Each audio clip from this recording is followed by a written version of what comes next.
Moja kati ya story ambazo zinagonga sana huko mtandaoni ndani ya wiki hizi mbili zilizopita ni kuhusiana na Chawa Promax ambaye ni Mwijaku. Mwijaku bwana amegonganisha magari, yani michepuko miwili tofauti. I say hiyo ni hatari sana.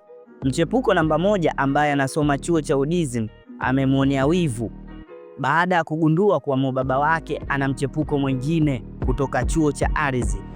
Mchepuko wa UDSM bwana akukubali, akaamua kuambia marafiki zake kuwa kuna mtu anamchukulia baba wake. Marafiki nao wakashauri kuwa mwite msichana kutoka chuo cha ardhi, na wakaamua kupanga mikakati yao. Baada ya kumpata uweze amini walimfanyia vitendo vya ajabu sana na ukatili wa kijinsia bila kujali kuwa ni msichana mwenzao, kama uliweza kuona baadhi ya video kwa mtandaoni.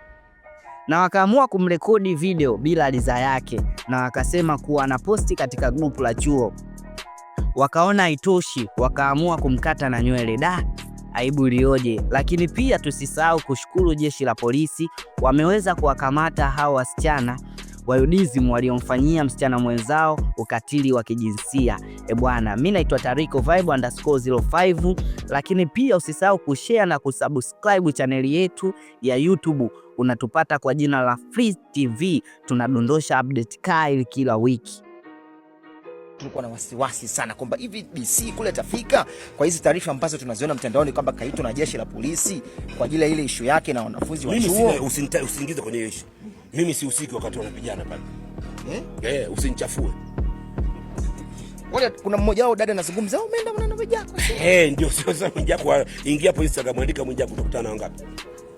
Kwa hiyo usiki na ile beef. Mimi ni Mwemba Battle Mwemba aka Mwijaku DC, mume wa Alice Godfrey Mcharu, full stop.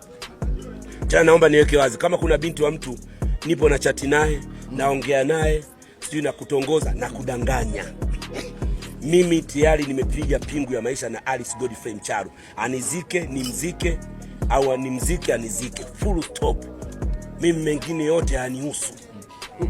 Na mke mmoja. Kwa taarifa ambazo tuliziona mitandaoni kwamba mlitoa, waulize walotoa taarifa.